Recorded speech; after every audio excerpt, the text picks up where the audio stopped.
पढ़ते समय में किन किन बातों का ध्यान रखना चाहिए उसके बारे में अपन बात करेंगे। अभी हमारा जो मेथड होता है, हम एक्चुअल में क्या करते हैं, रिवाइज नहीं करते हैं, एक्चुअल में हम री रीड करते हैं। एक्चुअल में क्या करते हैं, री रीड, यानी कि चीजों को बस दोबारा पढ़ते हैं। एग्जाम्पल के तौर पर कि अपन ने जो है वो जून महीने का करंट अफेयर पढ़ा, तो हम जो वो जून महीने के करंट अफेयर को फिर से पढ़ लेते हैं बस। पॉलिटी पढ़ा, पॉलिटी के अंदर प्रेम्बल हमारा पहले से पढ़ा हुआ था, और प्रेम्बल का पेज निकाला, प्रेम्बल को पढ़ना शुरू किया कि हाँ ये प्रेम्बल है, इसके अंदर ये शब्द होते हैं, ये संविधान संशोधन कॉन्स्टिट्यूशनल अमेंडमेंट हुए, और हमने पढ़ लिया, और हमें लगा कि ठीक है रिवीजन हो गया। यही कहते हैं कि 2-3 बार रिवीजन होना चाहिए, हमारा एक रिवीजन तो हो गया, अब अगली बार देखेंगे सेकंड रिवीजन। लेकिन इस पूरे मेथड के अंदर एक प्रॉब्लम है। प्रॉब्लम यह है कि क्या आपको एक्चुअल में पता लगा कि आपको याद हुआ है कि नहीं हुआ? क्या आपको यह पता लगा कि आपको इससे पहले कौन सी ऐसी चीज थी, कौन से ऐसे फैक्ट्स थे जो कि याद थे, और कौन से ऐसे थे जो कि याद नहीं थे? आपको जोर किसके ऊपर देना था? जो याद नहीं थे। जो याद है वो तो ठीक ही है ना। तो क्या ये सब चीजें हमें पता लगी इस मेथड से? नहीं पता लगी।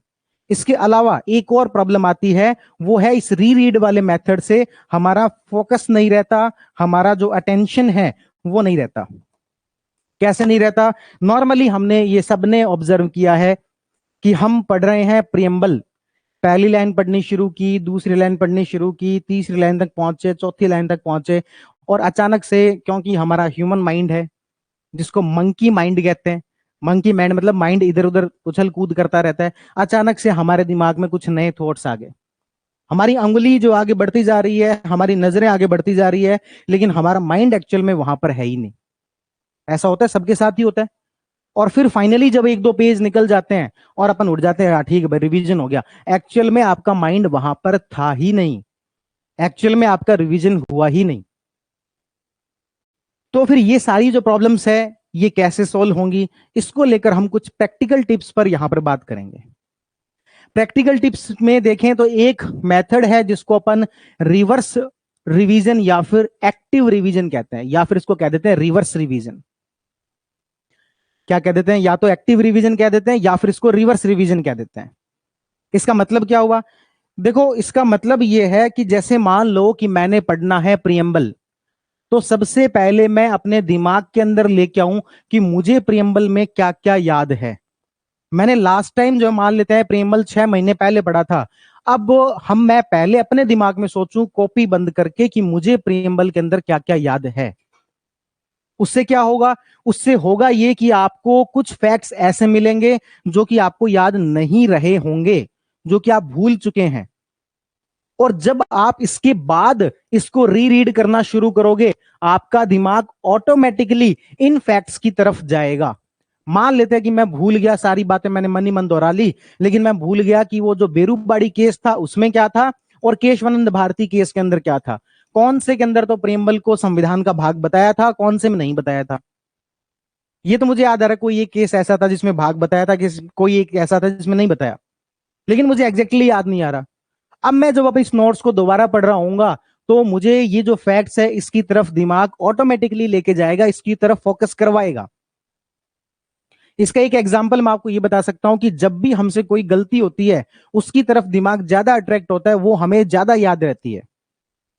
फॉर एग्जाम्पल, आपने लास्ट आरएस प्री दिया, 2 साल हो गए होंगे या फिर 1 साल, लास्ट ईयर जो वो आरएस प्री हुआ, जिसने भी आरएस प्री दिया था, मैं आपको कहता हूं कि मन ही मन आप 5 क्वेश्चन सोचो जो पेपर में आए थे। मन ही मन सोच के देख लो, लास्ट ईयर जो प्री हुआ था उसके मन ही मन 5 क्वेश्चन सोच के देख लेना कि कौन से आए थे। 30 सेकंड का टाइम आपको दे देते, सोच के देखो।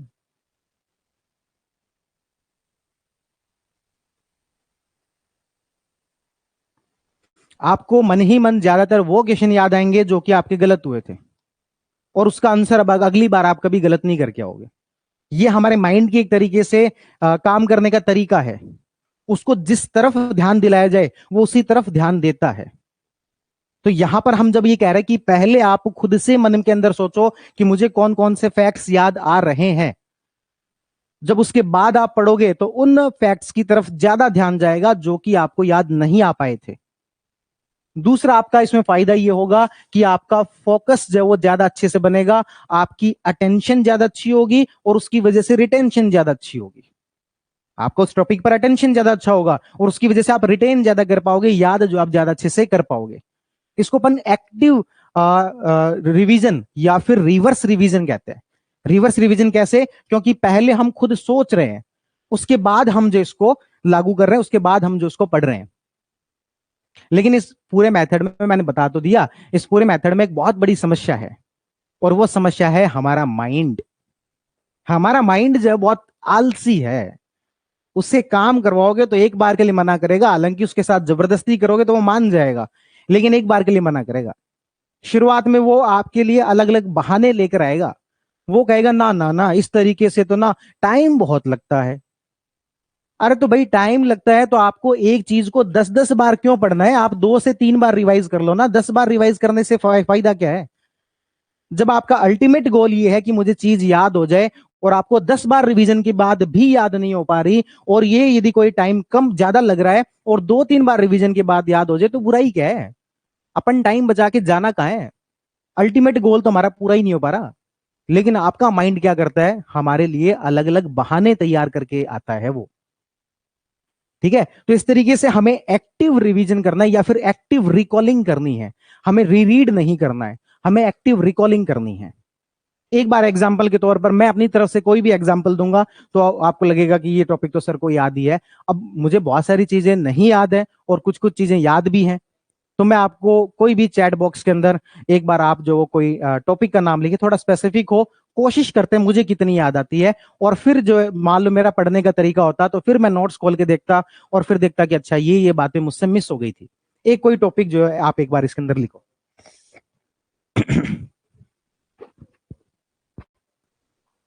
एक बार कोई ऐसा टॉपिक लिखो जिसके ऊपर अपन थोड़ा हिस्ट्री का कोई ले लो। चलो हिस्ट्री का कोई एक जो केस आप जो ले सकते हो।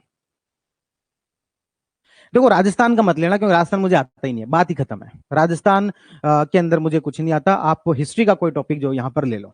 ठीक है, जैसे इन्होंने लिया है कि 1857 की क्रांति। ठीक है, तो 1857 की क्रांति लिया है, तो मेरे माइंड में सबसे पहले एक मैपिंग होनी चाहिए कि 1857 की क्रांति में क्या क्या चीजें मैंने पढ़ी थी। तो मुझे ध्यान में आना चाहिए सबसे पहले मैंने कुछ ऐसे फैक्ट्स पढ़े थे कि इसकी शुरुआत कहां से हुई थी। बैरकपुर छावनी से हुई थी, है मंगल पांडे को फांसी जो हुई थी, है, और अप्रैल के अंदर कुछ कुछ हुआ था, अप्रैल 1857 के अंदर। फिर शायद 9 मई को कुछ हुआ था, उसके एक दोस्त ने जो उसके अंदर सहायता की थी।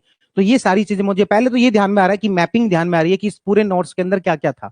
शुरुआत में कुछ ऐसे फैक्ट्स थे जो कि मैं भूल रहा हूं, मुझे एग्जैक्ट तारीख भूल रहा हूं कि किस दिन विद्रोह किया था, कौन सी नेटिव इन्फेंट्री ने विद्रोह किया था, है ना। फिर शायद 9 मई को आई थिंक जो वो विद्रोह किया था। फिर वो 31 तारीख को वहां पर पहुंच गए थे, बहादुर शाह जफर के पास दिल्ली के अंदर पहुंच गए थे। ठीक है, इस प्रकार की बातें। फिर उसके बाद में कुछ फैक्ट्स ऐसे रहते हैं कि ये आंदोलन कहां, मैं भारत वाले के हिसाब से बात कर रहा हूं, ये आंदोलन कहां पर किसने चलाया था। मुझे कुछ कुछ फैक्ट्स याद आ रहे हैं, बिहार के अंदर कुंवर नारायण ने चलाया था। दिल्ली के अंदर जो है वो आपके वो कौन थे, बहादुर शाह जफर थे, एक और थे बेगम काजरी ऐसा कुछ करके कुछ नाम था। वहां पर अधिकारी कौन थे? लखनऊ के अंदर जो अधिकारी निकलसन था, है, फिर एक हडसन था, और फिर एक मुझे याद है रेनेड था, डंका उसमें फैजल शाह, फैजलबाद था क्या, फैजलबाद, वहां पर एक व्यक्ति था जिसका नाम था रेनल्ड, है ना। और वहां पर अधिकारी था रेनल्ड, और वहां पर जो व्यक्ति था उसका नाम था डंका शाह। इसलिए मुझे याद आ रहा है क्योंकि मैंने जब याद किया था तो मुझे ऐसे याद आ रहा है कि फैजल कब तुम बदला लोगे, तो फिर ये कहा था कि मतलब दौड़ा दौड़ा के पीटेंगे, इस तरीके से था रेनल्ड, मतलब कि दौड़ा दौड़ा के। फिर मुझे याद आ रहा है कि इलाहाबाद के अंदर कोई एक अधिकारी था जिसका नाम था कर्नल नील। क्या नाम था? कर्नल नील। ये मुझे याद इसलिए आ रहा है कि देखो यहाँ पर भी लय है, यहाँ पर भी लय है, यहाँ पर भी लय है, इलाहाबाद वाला याद आ गया। फिर मुझे याद आ रहा है कि तांटिया टोपे थे। फिर मुझे याद आ रहा है कि झांसी के अंदर रानी लक्ष्मीबाई थी और उसके सामने जो अधिकारी था वो हीरोज था। ठीक है, उसके बाद एक जो यहाँ पर टॉपिक निकलता है 1857 की क्रांति के अंदर, किसने क्या कहा था, क्योंकि एक व्यक्ति था जिसने कहा था कि ये धर्मांध युद्ध था, यानी कि दो धर्मों के बीच एक तरीके से युद्ध था। एक व्यक्ति ये कहा था जिसने की कहा था ये राष्ट्रीय संग्राम था, नेशनल एक तरीके से रिवोल्ट था। अपने इंडिया वाले दो वो लेखक थे, है ना, जिनकी किताबें हैं, रमेश नहीं, उनका नाम मुझे ध्यान नहीं आ रहा। तो उन्होंने जो कहा था कि नेशनल रिवोल्ट है। ठीक है। तो यहां पर अपन ने 4-5 डिज़राली जो थे ब्रिटेन वाले प्रधानमंत्री, उनका यहां पर एक स्टेटमेंट था कि ये इस प्रकार की कोई क्रांति, सैनिक क्रांति ही थी ये। ठीक है। तो यानी कि कहने का मतलब ये है कि यहां पर मुझे ये फैक्ट्स याद आ रहे हैं, और फिर मुझे 1857 की क्रांति के मैंने कारण पढ़े थे। कारण को मैंने यहां पर डिवाइड किया था, सामाजिक, आर्थिक और जो उस समय के राजनीतिक कारण थे।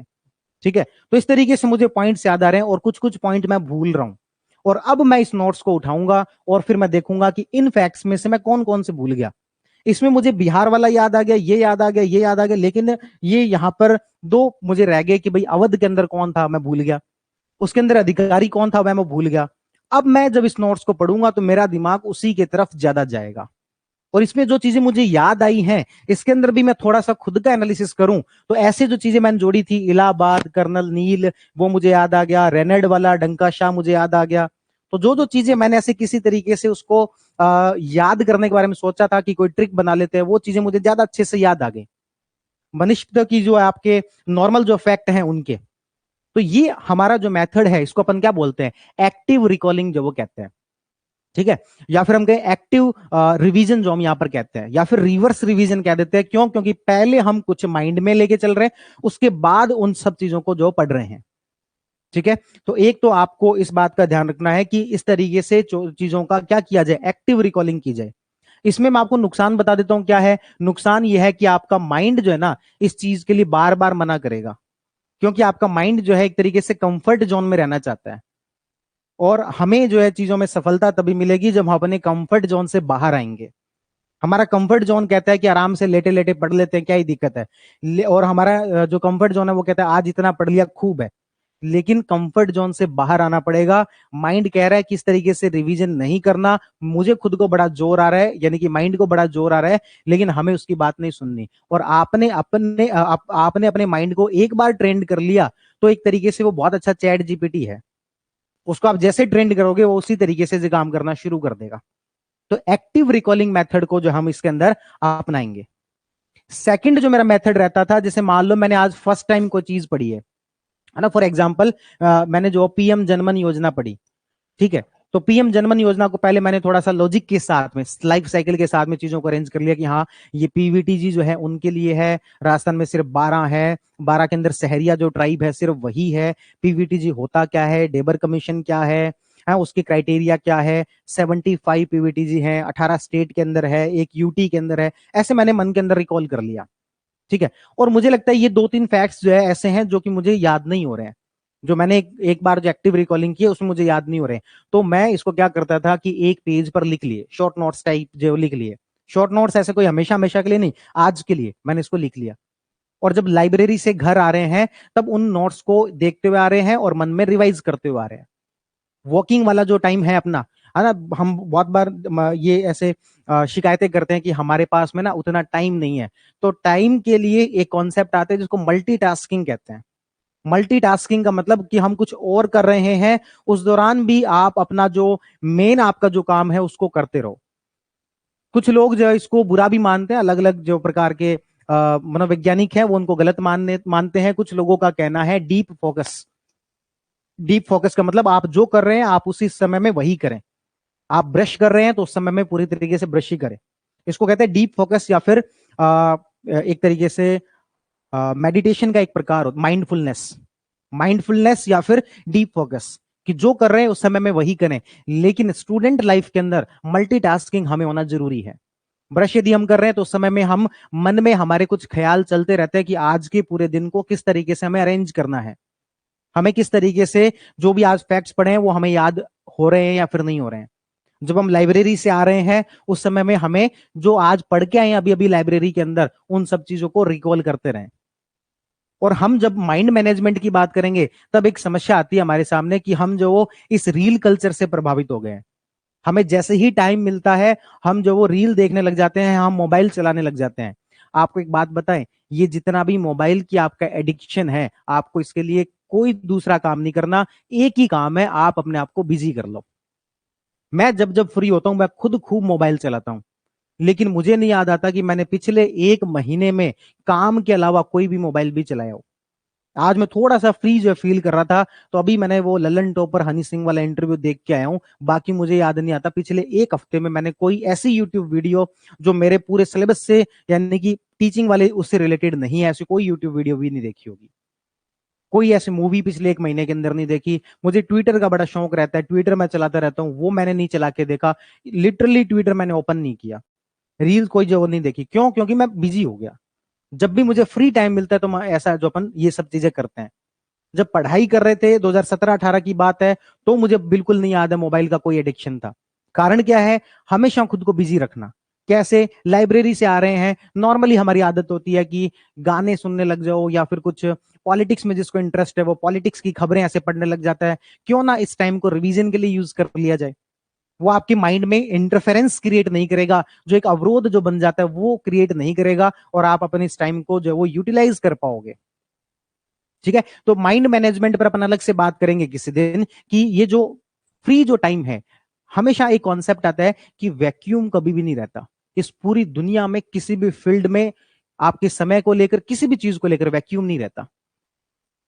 तो आपका जो टाइम है ना, ये कभी वैक्यूम नहीं रहेगा। आप इसमें कुछ ना कुछ तो करोगे ही। आपका माइंड अपने आप कुछ नेगेटिव चीज करवाए आपसे, आपका टाइम जो है वो एक तरीके से अच्छे से यूटिलाइज ना करवाए। इसकी बजाय यह है कि आप अपने माइंड को कंफर्ट जोन से बाहर ले जाकर उसको कुछ ना कुछ पॉजिटिव करवाओ। चलो अपन वापस से एक्टिव रिकॉलिंग वाले पर आते हैं। तो सबसे पहले अपन ने कहा कि इस तरीके से आपको रिवीजन करना है। पहले आपने खुद के माइंड में चीजों की मैपिंग बनाई कि इसमें क्या क्या है, उसके बाद उसको रिवाइज किया। उससे जो है आपको चीजें, जो फैक्ट्स जो आपके मिस हो गए थे, वो ज्यादा अच्छे से याद रहेंगे। ठीक है, तो पहली बात जो आपको ये ध्यान रखनी है, तो ये तो मैंने आपको एक बात बता दी। फिर दूसरा मैं ये कह रहा था कि भाई एक और तरीका ये है कि हम बात ये कर रहे थे कि हम कई बार ऐसा होता है कि लाइन पढ़ते जा रहे हैं, पढ़ते जा रहे हैं, पढ़ते जा रहे हैं, और फिर यहां तक आते आते हम जो वो माइंड हमारा कहीं और चला गया। एक्चुअल में हमारा जो पेन है वो आगे चल रहा है, एक्चुअल में हमारा जो हाथ है वो आगे चल रहा है, एक्चुअल में हमारी नजरें जो है वो आगे चल रही हैं, और हमें लग रहा है कि हम रिवाइज कर रहे हैं, लेकिन हमारा रिवीजन यहीं टूट चुका था। तो इस चीज को कैसे ठीक किया जाए? हम अपना पूरा जो टाइम है वो एक्टिवली उसके अंदर रहें। तो एक तो मैंने तरीका बता दिया एक्टिव रिकॉलिंग का, लेकिन एक्टिव रिकॉलिंग के बाद हमें उसको पढ़ना भी तो है ना।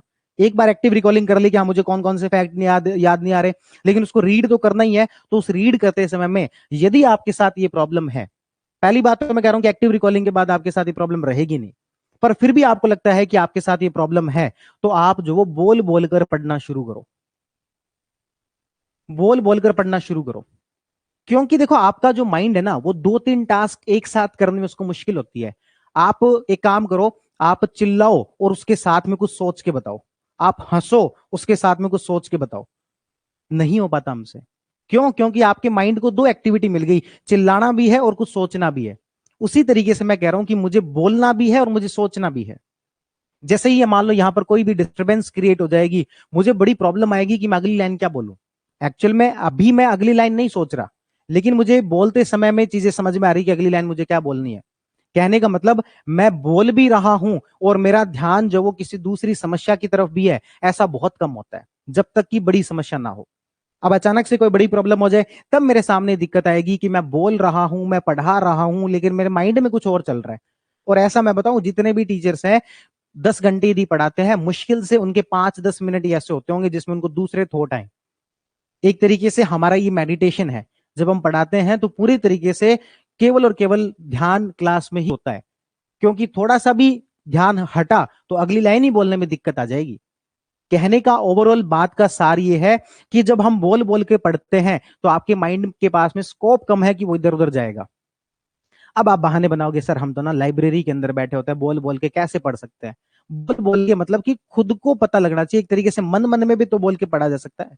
और लाइब्रेरी में बैठे तो इतनी आवाज तो वहां पर एक तरीके से स्वीकार्य होती है कि आप इसको जब बोल बोल के पढ़ सको। ठीक है, तो एक तरीका मैंने क्या बताया, बोल बोल के पढ़ना। एक तरीका मैं आपको बता देता हूं, पढ़ाना। इससे बढ़िया रिवीजन का कोई तरीका ही नहीं है। पढ़ाने से बढ़िया दुनिया में रिवीजन का कोई बढ़िया तरीका नहीं है। आप जितनी भी बातें बता रहे हो ना, ये एक्टिव रिकॉलिंग वगैरह वगैरह, सब जो वो पढ़ाने के अंदर ऑटोमेटिकली शामिल हो जाती है। किसे पढ़ाए? आपका मान लो कोई एक अच्छा ग्रुप हो, अच्छा ग्रुप 2 या 3 लोगों का हो सकता है, इससे बड़ा नहीं होगा। यदि आपका एक अच्छा ग्रुप हो तो वो आपस में एक दूसरे को पढ़ाकर जो आप रिवाइज कर सकते हो। या फिर आप एक एक्टिंग भी तो कर सकते हो खुद को पढ़ाने की। खुद ही खुद को, दो व्यक्ति मान लो, एक जो कि सुन रहा है, एक जो कि बता रहा है, एक्टिंग की जा सकती है ना। तो खुद को एक्टिंग करके खुद को पढ़ाने का अच्छा तो हो कि आप किसी दूसरे को पढ़ाओ, आपका कोई जूनियर है उसको पढ़ाओ। इस बार जिसको आरएस प्री नहीं देना उसको बिठा लो, कि तेरा रिवीजन करवाता हूं। यदि वो आपका वाकई में आपको मानता है तो वो बैठ जाएगा। मेरा रिवीजन करने का यही तरीका रहता है कि मैं तो किसी को बिठा लेता हूं। ऐसे सब्जेक्ट्स जो कि मैं कोचिंग में नहीं पढ़ाता, वो भी मैं जो पढ़ाते रहता हूं, उससे मुझे क्या रिवीजन करने में जोर नहीं आता। और वही मैं अकेले बैठ के पढ़ूं, मेरी प्रोडक्टिविटी नहीं आती। और ये सारी चीजें जो मैं कह रहा हूं वो मैं उतने अच्छे से इंप्लीमेंट ही नहीं कर पाता। तो मेरा सबसे बढ़िया क्या तरीका रहता है पढ़ाने का तरीका। खुद ही खुद को पढ़ा लो या फिर किसी दूसरे को पढ़ा लो, लेकिन पढ़ाना, उससे आपकी ये सारी चीजें ऑटोमेटिकली अलाइन हो जाएंगी। ठीक है, तो एक हमने कहा रिवीजन का तरीका क्या है, पढ़ाना। फिर एक बात ये आती है, नॉर्मली बहुत ज्यादा पूछा जाता है कि हमें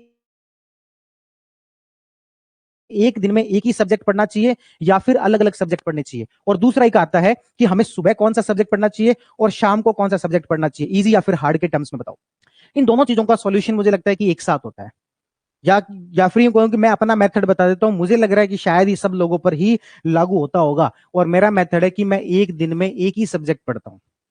मान लेते हैं कि आपके अगला जो पेपर है वो पॉलिटी का है, आर्टिकल 151 तक का है।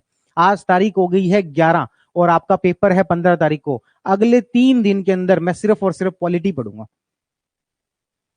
फिर आप कहोगे हमारे टेस्ट में तो मैथ्स भी आएगा, हमारे टेस्ट में तो रीजनिंग भी आएगा, हमारे में तो करंट अफेयर भी आएगा, हमारे में तो सर्वे भी आएगा। तो देखो ये बिल्कुल छोटे छोटे टॉपिक है। सर्वे का एक चैप्टर आना है, करंट अफेयर का एक महीने का आना है, मैथ का एक टॉपिक आना है, रीजनिंग का एक टॉपिक आना है।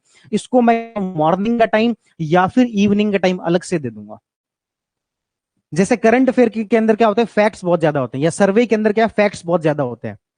तो मेरा क्या मेथड रहता है कि सुबह उठ के सबसे पहले 1-2 घंटे जो करंट और सर्वे जो भी पढ़ना है वो पढ़ लिया।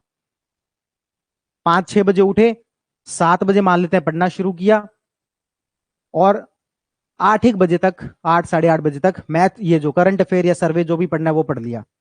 उसके बाद पूरे दिन सिर्फ क्या पढ़नी है, उसके बाद पूरे दिन पॉलिटी पढ़नी है। शाम होते होते मैंने अपने आप में महसूस किया कि मुझ में उतनी एनर्जी नहीं बचती है, उतनी प्रोडक्टिविटी नहीं आती है। तो इस दौरान मैं ऐसा कोई काम कर लूं जो कि थोड़ा प्रैक्टिस का काम है, उसमें बहुत ज्यादा आपके माइंड को एक्टिवली इन्वॉल्व नहीं होना, पैसिवली आपका माइंड जो उतने ही अच्छे से काम कर लेगा। जैसे कि मान लो मुझे कोई पेपर सॉल्व करना है, एमसीक्यू निकालने हैं, मुझे कुछ प्रीवियस ईयर क्वेश्चन पेपर निकालने हैं, तो उसके लिए मैं शाम का टाइम रख सकता हूं। क्योंकि वो बाकी मैं कुछ काम करूंगा, मैं यदि एक्टिव रिकॉलिंग करूंगा उसमें उतनी प्रोडक्टिविटी नहीं आएगी। तो शाम का जो टाइम है वो पीवाईक्यू और एमसीक्यू के लिए निकल गया। क्योंकि पीवाईक्यू और एमसीक्यू के अंदर, यानी कि जो भी आप प्रैक्टिस क्वेश्चन कर रहे हो, उसके अंदर आपको माइंड को एक्टिव रहना ही पड़ेगा, उसके पास कोई ऑप्शन नहीं है। या फिर मुझे कोई वीडियो देखनी है, मान लेते हैं कि मैंने कोई भी कोई छोटा मोटा कोर्स ज्वाइन कर रखा है, मुझे उसकी वीडियो देखनी है, तो मैं वीडियो जो शाम को देखूंगा, दिन में नहीं देखूंगा। कारण क्या है, शाम तक जाते जाते मैं थक चुका हूं, एक तरीके से मैंने दूसरे को सौंप दिया है कि भाई देखो मुझे वैसे तो फैक्ट्स याद नहीं हो रहे, आपकी क्लास ही देख लेता हूं, क्या पता कुछ बातें तो दिमाग में जाएंगी। तो मुझे वो जो वीडियो देखने का जो टाइम था वो मैंने शाम का निकाला, या मुझे प्रैक्टिस करने का जो टाइम है वो मैंने शाम का निकाला, या फिर मुझे मैथ्स रीजनिंग पढ़नी है उसका टाइम मैं शाम को निकालूंगा। इन तीनों बातों में ना एक चीज कॉमन है, और वो कॉमन बात यह है कि आपके माइंड को एक्टिवली इन्वॉल्व होना ही पड़ेगा, उसके पास दूसरा कोई ऑप्शन नहीं है। ठीक है, तो मैथ्स रीजनिंग, एमसीक्यू, पीवाईक्यू और कोई वीडियो देखना, इसका टाइम क्या हो, शाम का हो। ज्यादा फैक्ट्स वाली चीजें हैं अर्ली मॉर्निंग। बीच में पूरे दिन में क्या किया जाए, एक सब्जेक्ट पढ़ा जाए। कोई 2-2 3-3 सब्जेक्ट लेके नहीं चलना, एक सब्जेक्ट को पढ़ो, अच्छे से पढ़ो। और शाम को एक तरीके से थोड़ा दिमाग के अंदर एक्टिव रिकॉलिंग करने की क्षमता बची है तो उस एक्टिव रिकॉलिंग को किया जाए। ईमानदारी से मेहनत करो तो 10-12 घंटे बहुत ज्यादा होते हैं दिन के अंदर। यदि 10-12 घंटे की आपने एक्टिव स्टडी कर ली तो आपका कॉन्फिडेंस 7 दिन के अंदर बढ़ जाएगा। ऐसे बहुत सारे स्टूडेंट होते हैं जो कि कहते हैं कि सर मुझे कॉन्फिडेंस नहीं आ रहा, कॉन्फिडेंस नहीं आ रहा। तो मैं उसको जाके क्या करता हूं, उसको मैं सिर्फ अगले 3 दिन का टास्क देता हूं कि भाई एक काम कर, तुझे कॉन्फिडेंस नहीं आ रहा ना, वो सारी बातें छोड़, प्री कैसे पास होगा वो सारी बातें छोड़, तू एक काम कर, अगले 3 दिन के अंदर ये पढ़ के आ जा और मुझे सुना दे।